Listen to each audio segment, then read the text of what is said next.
بەناوی خوای بەخشندەی میهرەبان سڵاوتان لێبێت بەڕێزان لە بەرنامەی ئەمڕۆ سەرەسەر هەڕەشەکانی ئیسرائیل دەکەین بۆ هێرشکردنە سەر عێراق. دیارە لە ماوەی ڕابردوودا زیاتر لە 100 جار هێزەکانی مقاومەی ئیسلامی لە عێراق بە درۆن هێرشیان کردوتە سەر ئیسرائیل و لە کاردانەوەی ئەوەشدا لە ماوەی چەند ڕۆژی ڕابردوودا ئیسرائیل نامەیەکی یاراستەی ئەنجومەنی ئاسایشی نێودوڵەتی کردووە کە باسی لەوەی کردو مافی خۆی دەزانێ وەڵام داتەوە و 5 گروپی دیاری کردووە لە عێراق کە باسی لەوە کردو ئەوان هێرشەکانیان ئەنجام داوە. لە بەرنامەی ڕۆخسە لەسەر هەڕەشەکان دەکەین، ئایا هەڕەشەکان جددین و ئایا لێکەوتێکی دەبێت لەسەر عێراق لەسەر هەرێم و ڕۆڵی ئەمریکا لەو نێوەندەدا چی دەبێت، هەروە باس لە سیاسەتی نوێی ئیدارەی ترەمپیش دەکەین لە عێراق و لە هەرێمی کوردستان. ئەم پرسان لە ڕێک لە بەڕێزان دکتۆر عوسمان عەلی سەرۆکی سەنتەری تاسک بە هۆزر و لێکۆڵینەوەی ستراتیژی، هەروە دکتۆر ئیبراهیم محەممەد پسپۆڕی زانستی سیاسەکانمان کردووە. سوپاسیان بە دەموتان دەکەین. کاک دکتۆر عوسمان ئەگەر لە بەڕێستانەوە دەست پێ بکەین، خوێنەوەی بەڕێزت بۆ ئەو هەڕەشانەی ئیسرائیل چییە کە باز لە وەڵامدانەوەی هێزەکانی مقاومەی عێراقی دەکات کە لە ماوەی ڕابردوودا بە چەندین جار هێرشی درۆنیان کردوتە سەر ئیسرائیل؟ بە ناوی خودای گەورە و میهرەبانەوە سڵاو لە بینەرانتان، سڵاو لە جەنابتش مامۆستا و سڵاو لە میوانە بە ڕێزەکەت دکتۆر ئیبراهیم. یعنی بەڵێ بە گوێرەی چاودێران ئەو هەڕەشانەی ئیسرائیل زۆر زدیە و حکوومەتی عێراق ئەو هەڕەشانەی زۆر بە جددی وەرگردووە. هەڕەشەکە ئەوەیە لێرەدا وەزیری دەرەوەی ئیسرائیل جێدعۆت سایر نامەیەکی نرد بۆ مەجلیسی ئەمن، وتی بە گوێرەی مادەی 51 ئێمە حەقمانەیە وەکو دیفاع لە خۆمان بکەین، ئەمانەوێ ئەو هێرشانەی عێراق کە تاکو ئیستا 200 هێرش کراوەتە سەر ئیسرائیل، ئێمە ئەمە بە مافی خۆمان نەزانین ئینتیقام بکەین و بە گوێرەی چاودێران ئەو قائیمەی کە ئیسرائیل ئامادەی کردووە بۆ لێدان تقریباً 300 ئامانجن و ئەو 300 ئامانجە بە هەر ڕۆژی 100 ئامانجە و ئەمانە زۆر شتەگرێ، مەقەڕاتی حکومی ئەگرێت، مەقەڕاتی حەشری شعبی ئەگرێ،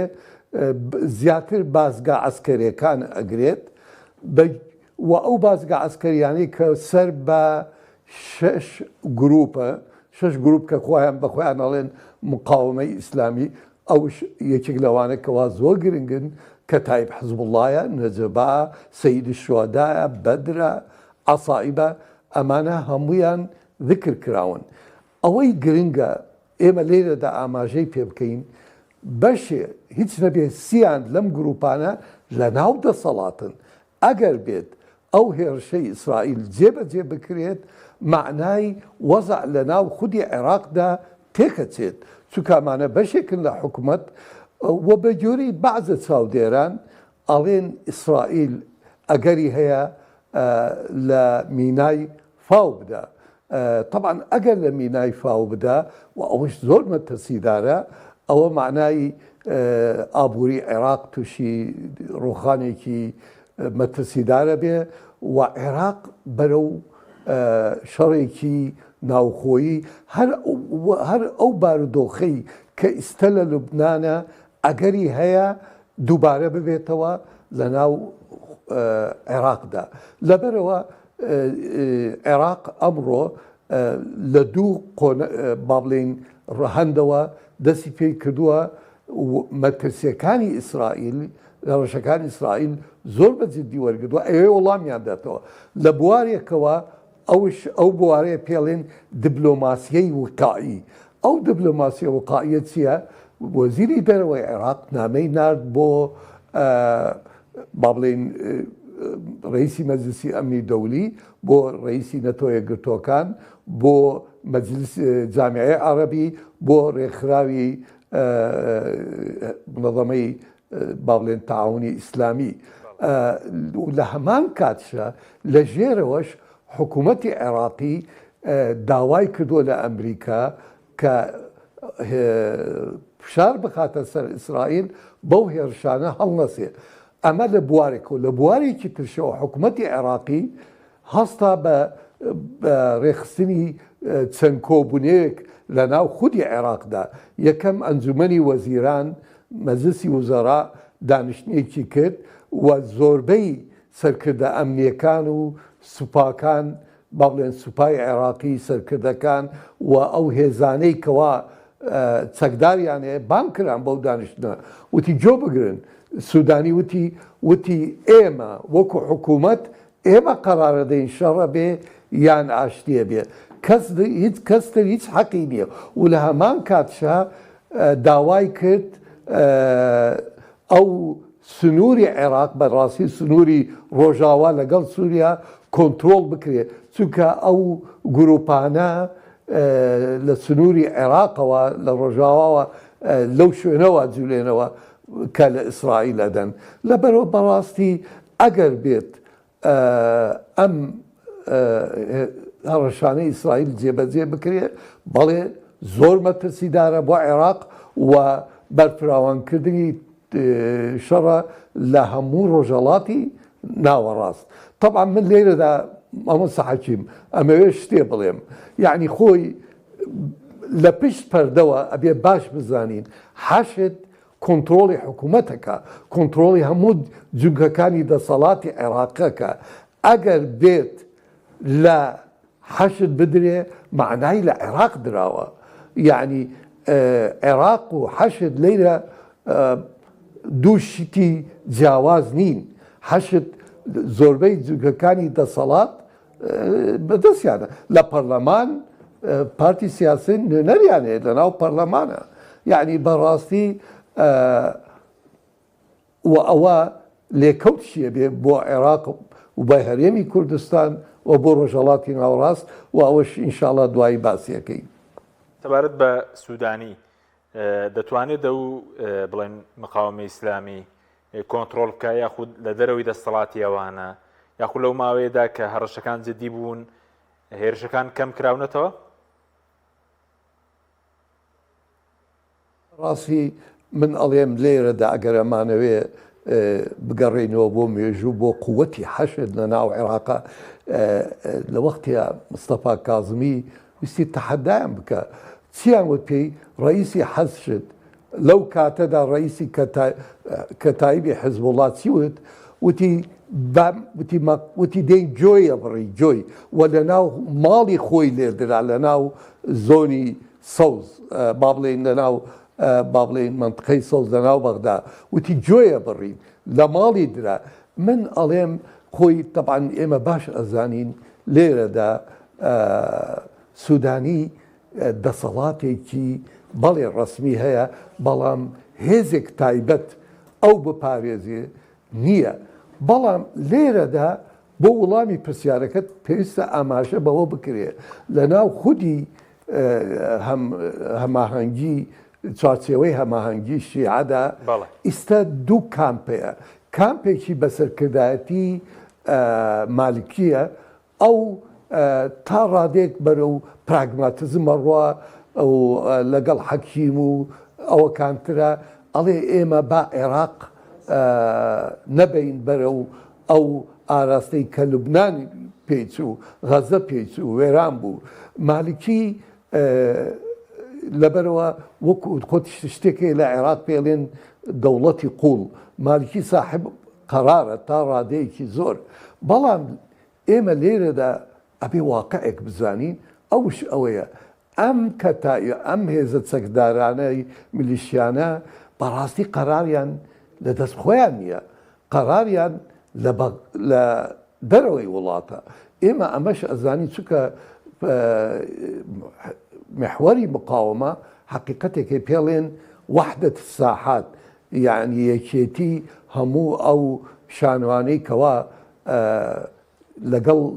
ئەمریکایە و لەگەڵ دۆستەکانی ئەمریکا لە شەردایە. لەبەرەوە بە خوێندنەوەی من تەنها تەرەفێک بتوانێت کۆنتترۆڵی میلیشیەکان بکە کە ئەم هێرشانەی بەسەر ئیسرائیلە بیوستێنن ئەوش ئێرانە. بەڵێ کاکتۆر ئەو مقاومەی ئیسلامی بڵێن لە عێراقیە سەیرشەکان ئەنجام دەدا بۆتە سەرچاوی هەڕەشە بۆ ئیسرائیل کە ئەوە بڵێن هەڕەشە بکاتەوە زیانیان پێگەیاندووە یاخود بڵێن لە دوای غەزە لە دوای لوبنان لە دوای حوسیەکان ئەوانیش مەترسین لەسەر ئیسرائیل؟ یعنی خۆی کاک مامۆستا حەکیم مەسەلە هەر ئەوە نییە کە ئەمانە لێ ئەدرێن لەبەرەوەی هەڕەشن لەسەر ئاسایشی نەتەوەی ئیسرائیل. یەکەم لە عورفی لە قانونی دەولی شتێکەیە ئەوش ئەوەیە سیاسەتێکە پێڵێن سیاسەتی ڕەدع یعنی ئەڵێ ئیسرائیل ئەڵێ با من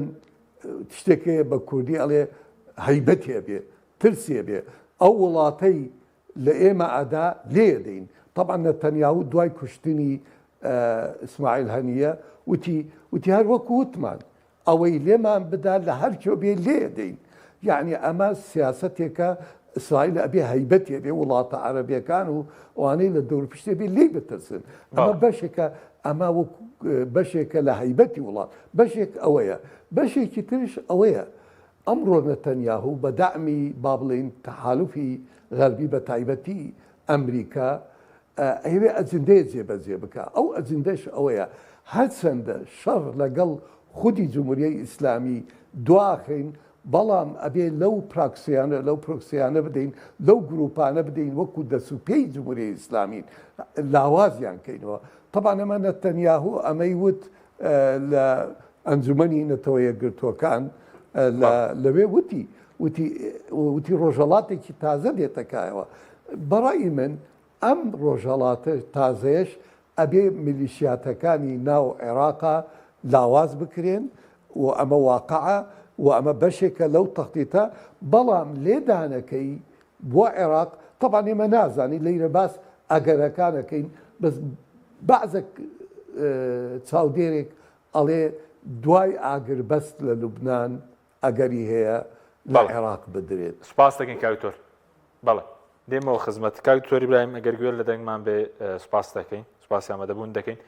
سەرنجی بەرزت چێ لەسەر و هەڕەشانە ئیسرائیل بۆ سەر عێراق وایە ئێستا دۆخەکە بەرەوەیە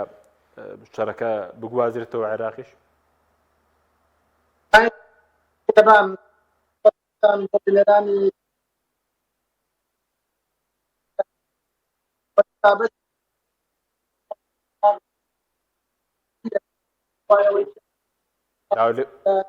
بەڵێ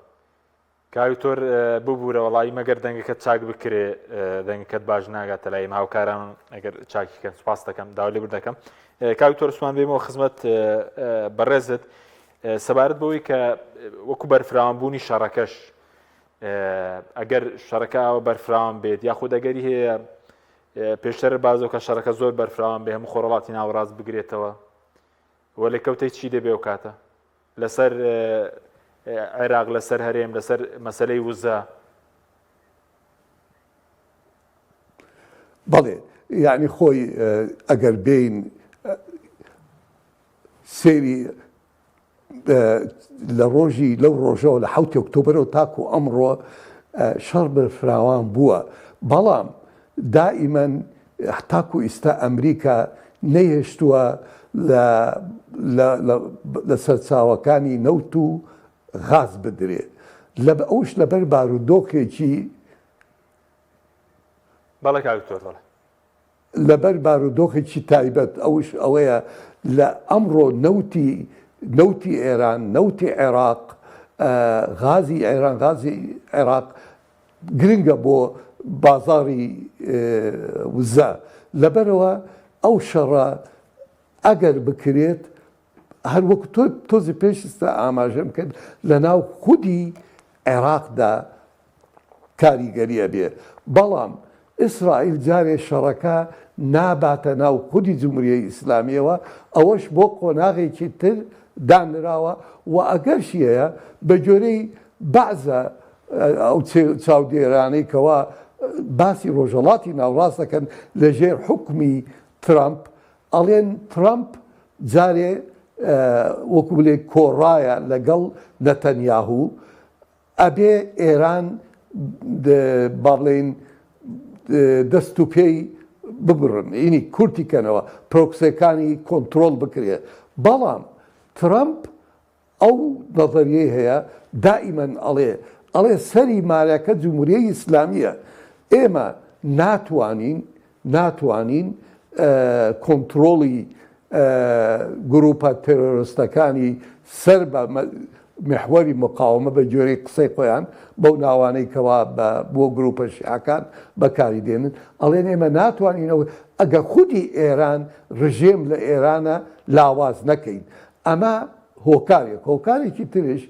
ئەمڕۆ ئیدارەی نەتەنیاهوو و لەگەڵ ئەو کەسانەی کەوا هاتنەتە دەسەڵات لەم ئیدارەی ترامپ کە دێتە دەسەڵات لە 25 مانگی یەکی داهاتوو هەمووی دژە ئێرانن و زۆر مؤیدی با بڵێن نەتەنیاهوو کامپەکەی نەتەنیاهوو بۆ توندڕەوی و ئەوانش هەمان ڕەیانەیە ئەم کەسانەیەکێک لەوانە هاکۆبی کە ئەبێتە با بڵێن وەزیر سەفیری ئەمریکا لە ئومەم المتحیدە و هەمان کاتە وەزیری دەرەوەی تازەی ئەمریکا ئەوانە لەگەڵ ئەو ڕایەن کە ئێران ئەبێ لێ بدرێت چونکە ترامپ قسەیەکی هەیە ئەڵێ ئێران چەند مانگێکی ماوە بۆمبی ئۆتۆمی هەبێ ئەبێ لێ بدرێ لێ نەدرێ ئەڵێ هاوسەنگی هێزە ڕۆژهەڵاتی ناوەڕاست ئەگۆڕێ اینجا ئەگەڕێمە وڵامی پرسیاری جەناب دەدەم بەڵێ ئەم شەڕە دوای حتا ئەگە بێت ئاگربەست لە لوبنان بێ بە شەرتێک ئاگربەستە بێت کە حزب الله لە جنێکی دووەلی بێت چەکی بکاتەوە بە جۆرەی قەراری 1970 قەراری ئومەم المتحیدە و اینجا لەوێ کە حزب الله زەعیف بوو دەسەکرێ بە سووریا و عێراق لەم دوانش کە لاوازەکرێن اینجا قۆناغی ئەخیر بەڵێ ئەو کاتەدا قۆناغی ئەخیر خودی جمهوریەی ئیسلامی بێ بەڵام ئایا هەرێم چۆن ئەکەوێتە لێکەوتی بۆ هەرێم چێ بێ مامۆستا لێکەوتی بۆ هەرێم بەو شێوەیە ئەگەر بێت لە عێراقا وەزعەکە تێک بچێ گروپی مقاومەی عێراقی ئەو میلیشیانەی کە لە عێراقن ئەڵێن ئێمە لە بەرژەوەندەکانی ئەمریکا ئەدەین لە ناو خودی عێراق یەکێک لەو بەر شوێنانی کەوا لێدرێ هەولێرە و حەریرە و ئەو شوێنانەیە کەوا ئەمریکا نفوذی هەیە بەڵێ ینی کاکتۆر ئەگەر هێرش بکرێ هێرشی ئیسرائیل دوای ئەگەری هێرشی بڵین گروپەکانی شەیە بۆ سەر بنکەکانی ئەمریکا لە ناویاندا لێکەوتەی لە سەرەرێمی شەبێت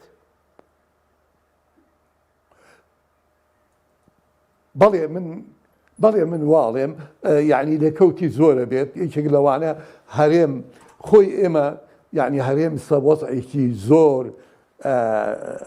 ناسکدایە ئابووری نەماوە ماڵی کوردی لێکترازاوە لەبەرەوە یعنی بەڕاستی ئەگەر بێ گۆڕانێکی سەرەکی هەبێ هەرێم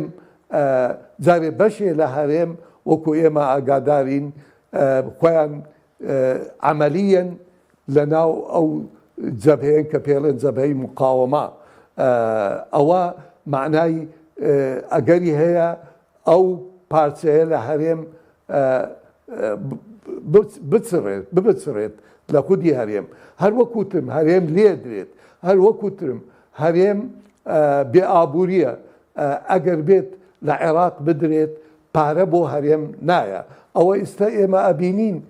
هیچ شەڕش نییە ئەوە تا پارەوە ئێمە چینە مانگی ئەوچینە دوو مانگەوە پارە نەهاتووە وەکو دیارێ ئەم ساڵ وەکو پار سێ مانگ معاشمان پێ نادرێت بەڵێ وەزعی هەرێم زۆر تێکەچێ جگەلەوەی شارەکانی هەرێم ئەگەری هەیە بکەوێتە ژێر لێدانی یان هێرشەکانی موشکی میلیشیاکان و حتا خودی جمهوریەی ئیسلامی بەڵێ هەرێمی کوردستان زۆر کاریگەریەکی زۆر مەترسیداریە بێت لە هەرێمی کوردستان ئەگەر بێت وەزع لە ناو خودی عێراقا تێک بچێت ئەو بەڵام بەداخەوە ئێمە خۆی ئەم شەڕە ئەگەر بێت لە عێراق بدرێت یان شەڕەکە بە فراوان بێ لێرەدا هەم هەل هەیە بۆ کورد و هەم تەحەدا هەیە هەلە ئەگەر قیادەی کوردی با بڵێن یەک بن ماڵی کوردی صاحب قرار بن ئێستا ڕۆژانە متابعەی ئەحداث بکەن خۆیان ئامادە بکەن بۆ هەموو ئەگەرەکان بۆ هەموو سیناریاکان بەڵام بەداخەوە ئەوە نییە لەبەرەوە من ئەڵێم لە ئەگەری فراوانبوونی شەڕ هەرێم زۆر لە زۆر ڕەهەندەوە تووشی مەترسی گەورا بێت. بەڵێ کاکتۆر پێوەست بە لە ئێستا بڵێن لە ئاڵۆزیەکانی ناوچەکە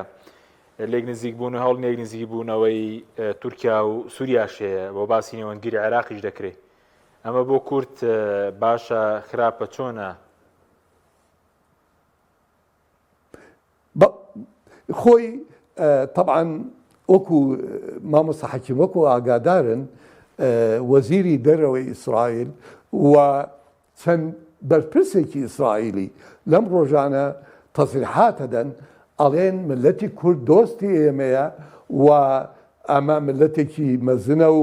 و ئەبێ یارمەتی بدرێت و ئەبێت مافی چارە نووسیان هەبێت ئەگە سێری ئەم وتارانەی مەسئولینی ئیسرائیل بکەی هەمان شتی کاتی ڕەفرەندەمە قاتە بیرمان هەمان شت ئەمانە بە خوێندنەوەی من هەرچەندە کوردێکی زۆر دڵخۆشە بەو تەسریحاتانەی مەسئولینی ئیسرائیل بە خوێندنەوەی من ئەمە ئەمڕۆ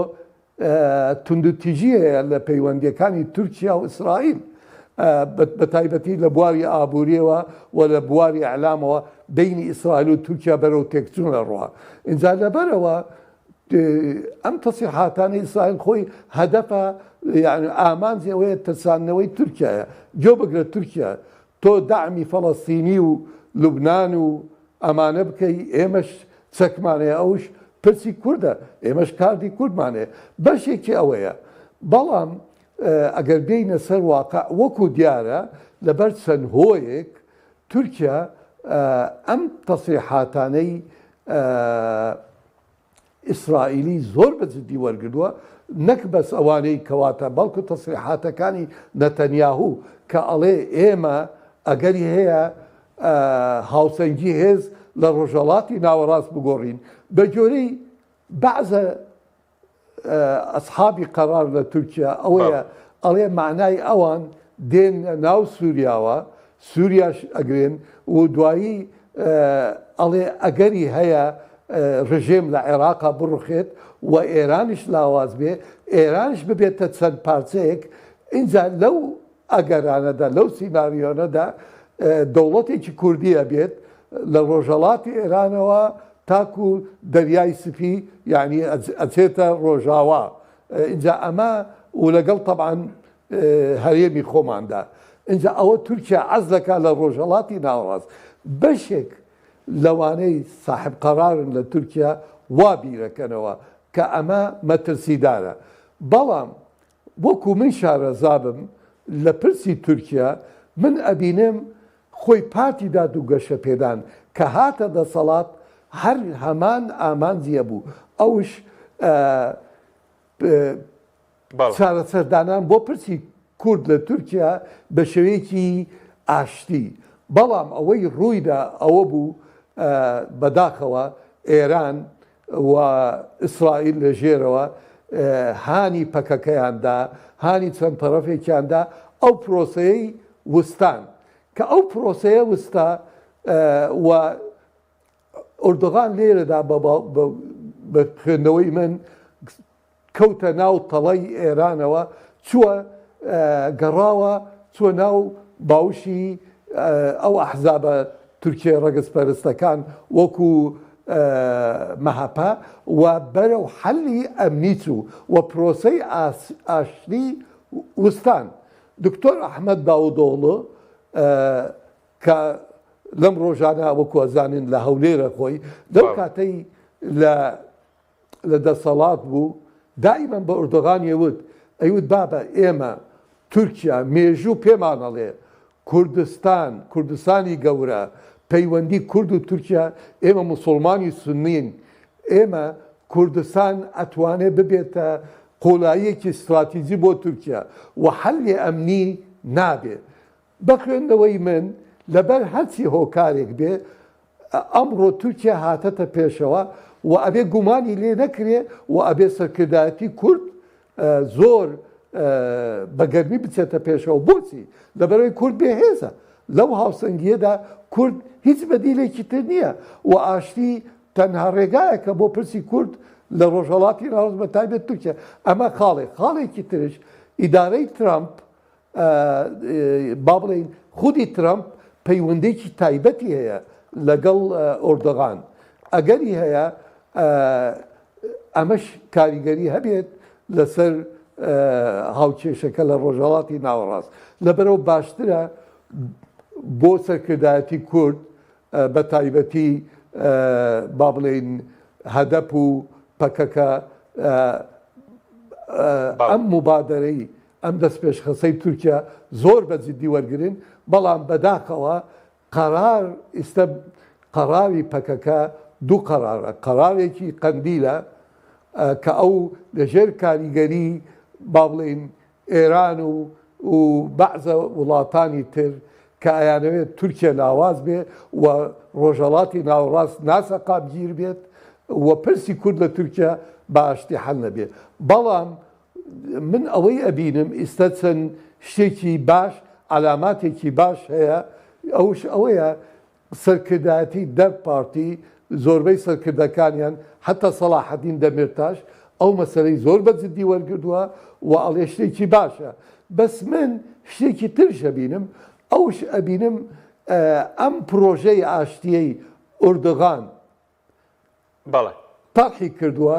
لە هەمان کاتتا ئەبینم تۆزێ تەناقضی تایە چکە لەلایەکی ترشەوە ئەوە تا سیستەمی وەکو بڵێ قایم مەقام دانن قەیوم دانن لە شارە کوردەکان ئەمە ئەم سیستەمە قەیومە یعنی ئەو ژینگەیە یارمەتی نادا بۆ ئەو پرۆژە ئاشتیەی کە هەیە بەڕاستی من ئەبینم ئەم پرۆژەی ئاشتیەی ئیستا وەکو ئەوەی پێشوو زۆر زەحمەتە سەرکەوێ ئەگەر بێت تەڕەفی سێەم نەبێت لە نێوان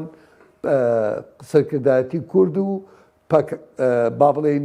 حکوومەتی تورکی چونکە مەسەلەی باوەڕەیە و مەسەلەکە نێو دەوڵەتیە هەر هەمان شت ڕوویدا کە لە وەختیا مەسەلەی ئێرلەندا هەبوو ئێرلەندای باکوور و ئەو شەڕە هەبوو لە بینی لە ناو بریتانیا لە مەسەلەی ئێرلەندا تەڕەفی سێم هاتەکایەوە ئەو تەڕەفەش کلنتن بوو ئیدارەی کلنتن ئیدارەی ئەمریکی پرۆسەی ئاشتی مامۆستا ئەگەڕێمەوە ئەڵێم هەرێکی باشە بۆ کورد و ئەبێ کورد گومان لەو شتە نەکات ئەو هەلەی هاتەتە پێشەوە ئێمە ئەبێ بە جۆرەی پێویست بەکاری بێنی باشە کاکتۆر ئەو باسی لێدوانەکانی وەزیری دەرەوەی ئیسرائیل کە سەبارەت بە کورد هەمیشە پرسی کوردجا لە عێراق بێ لە سووریا بێ لە هەرێم بێ لە ئێران بێ ئیسرائیل تەناوەکو کارتێک بەکاری هێناوە بەگەڕانەوە بۆ مێژوو ئەمە بۆ ئێستش ڕاستە کورزیانی لێ دەکات مامۆستا دەنگ نییە بەڵێ سەبارەت بە لێدوانەکانی وەزیری دەرەوەی ئیسرائیل کە باسی کوردەکە ئەوەی کە بەڕێز داماژت پێدا هەمیشە بڵین ئیسرائیل کێشەی کوردی وەکو کارتێک بەکارهێناوە لە ساڵی هەفتاکان بێ بڵێن لە سەدەمی ڕیفراندۆم بێ قۆناغی دواتر بێت هەمیشە وەکو کارتێک بەکاراتوە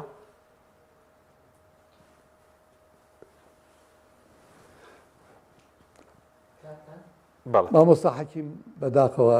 دەنگ بەڵێ دیارە تا سەپەیوەندێکە لەگەڵ کاکتۆر دروست دەکەینەوە کاکتۆر ئاماژەی بەسەن شتێک کرد لەبارەی بارودۆخی عێراق هەڕەشەکانی ئیسرائیل بۆ سەر مەقاومەی ئیسلامی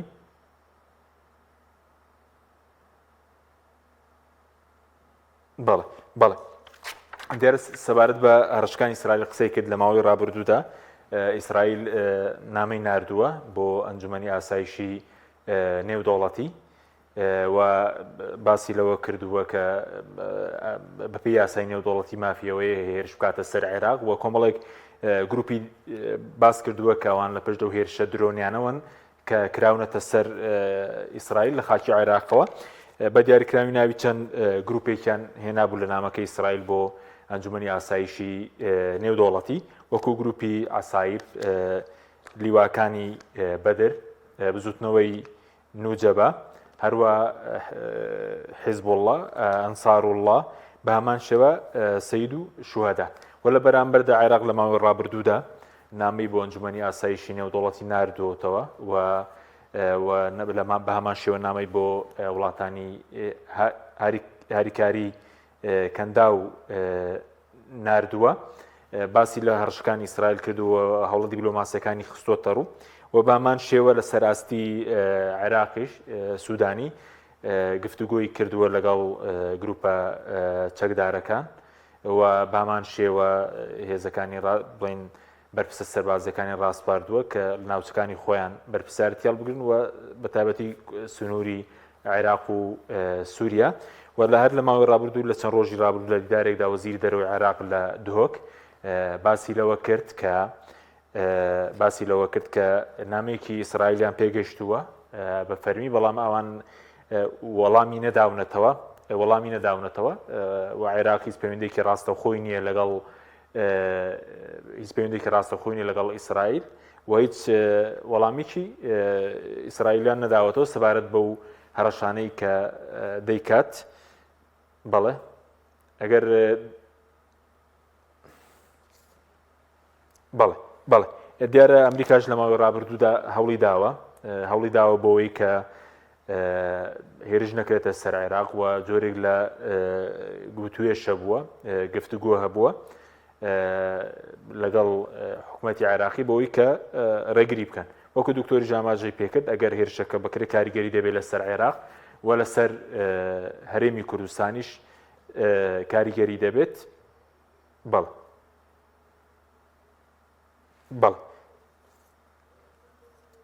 بەڵێ کاکتۆر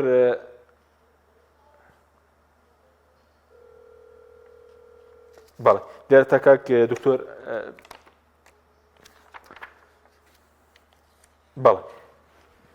بەڵێ سەبارەت بە دیارە هەر لە چوارچێوی ئەواڵۆزیانەی کە لە ناوچەکە هەیە و کاکتۆر باسی کرد ئێستا هەوڵێک هەیە بۆ ئاساییکردنەوەی پەیوەندیەکانی سووریا و تورکیا و وەزیری دەرەوەی تورکیا لەو ڕۆژانەدا قسەی کرد و باسی لەو کرد و کەوان ڕازین بۆی کە عێراق نێوەندگیری تورکیا و سووریاشکە بۆی کە پەیوەندیەکانیان ئاسایی بکاتەوە. ئامانز لەوەش بەتابەت تورکیا وەکو کاک دکتۆر میوانەکەشمە ئاماژەی پێکرد زیاتر مەوەستی ئیدارەی باکووری ڕۆژهەڵاتی سووریایە کە دەیانەوێت ئەو ئیدارەی لاواز بکەن. کاکتۆر ئەگەر گوێت لە ئێمە بێت ببوورە لەگەڵ جەنابەت پسڕین سەبارەت بە باسکردنی مەسەلەی کورد وەکەوەی بەڕێزت باست کرد لە لێدوانەکانی وەزیری دەرەوەی ئیسرائیل.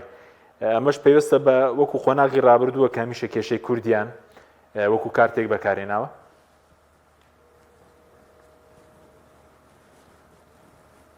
یعنی مامۆستا حەکیم بەڕاستی باش گۆم لە پرسیارەکەی جەنابەت نەبوو ئەگەر کێشەنیە دووبارەی بکەرەوە. بەڵێ لە خزمەتان کاکتۆر بوورە بەڕێز باسیەوەت کرد لێدوانەکانی وەزیری دەرەوەی ئیسرائیل سەبارەت بە کورد. جا لە ماوەی ڕابردوو لە بڵێن سەبارەت بە لێدوانەکانی ئیسرائیل وەکو تێڕوانی بۆ کێشەی کورد لە عێراق بوێ، لە سووریا بوێ، لە ئێران بوێ، لە تورکیا زیاتر وەکو کارتێک بەکارینەوە ئەم جارەش بۆ هەمان شتە کوردزیانی لێ دەکات.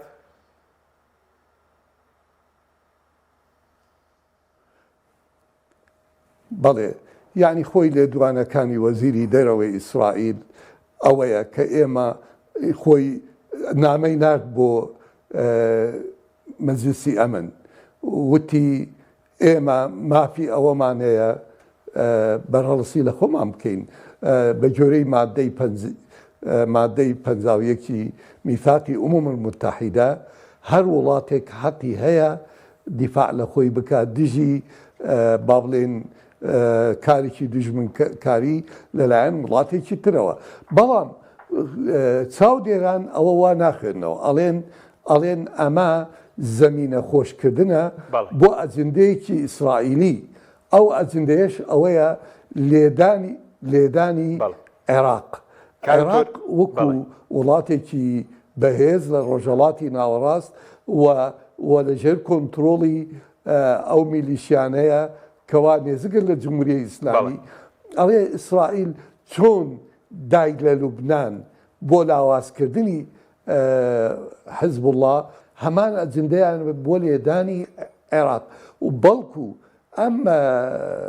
هێرشانەی میلیشیاکان وەکو پاساو بۆ ئەجندەیەکی خۆیان کاوتۆر لە دەنگی جەناب